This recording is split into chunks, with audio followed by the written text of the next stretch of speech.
Hello students, welcome back to my channel. Today I am going to give you 8 latest defense updates. Number 1, unveiling of extended range ammunition for K9 Howitzer to be offered to customer like India.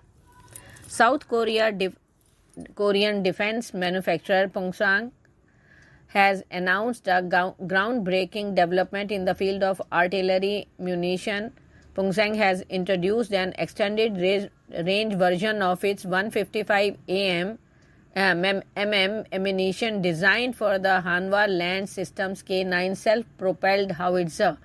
With an impressive range of 60 kilometers, this new ammunition offers an extended operational reach, making it a significant advancement in artillery technology. Next, developed spotter drone used by Indian Navy.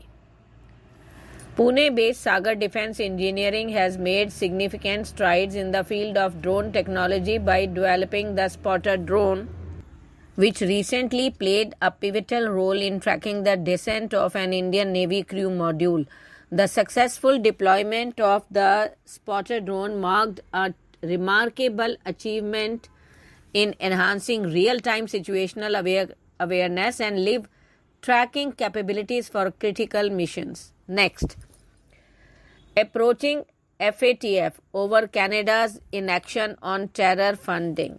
According to report on Sunday Guardian, India is contemplating a move to approach the Financial Action Task Force, that is FATF, to address Canada's perceived inaction against terror funding operations on its soil. Despite having shared credible and clinching evidence with Canadian authorities on multiple occasions, Ottawa's response has been lacking. This potential escalation underscores India's growing concerns about the safe space that terrorist and criminal elements have found within Canada. Next, TCL receives RFP for locally developed military gear undergoing field trials.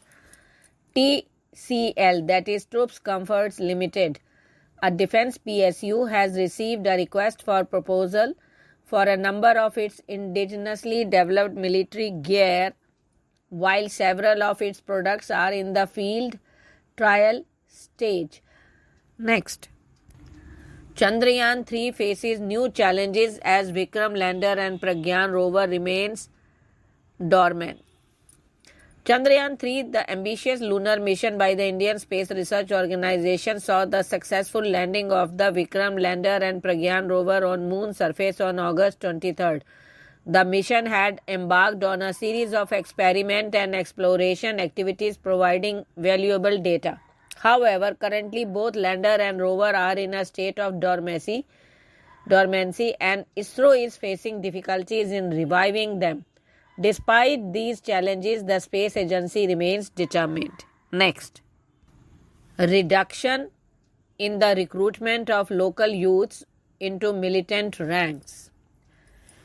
Infiltration has been controlled to a large extent and recruitment of local youths into militant ranks reduced, Jammu and Kashmir Director General of Police Dilbagh Singh said on Saturday.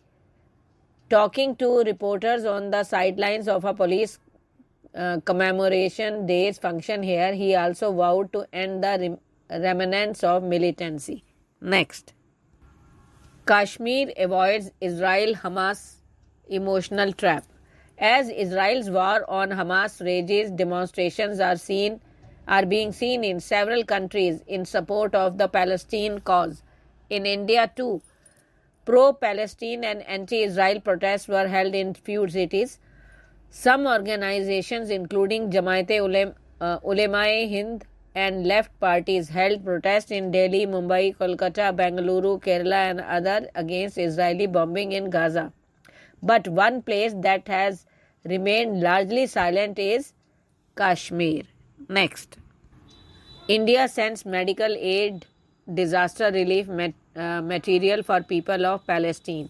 India has sent humanitarian aid for the people of Palestine comprising medical aid and disaster relief material. Ministry of External Affairs official spokesman Arindam Bagchi said on Sunday. The medical supplies include essential life-saving medicines and protective and surgical items aimed at handling emergency medical conditions. While arranging the medical supply, wound care was also taken into consideration. Next.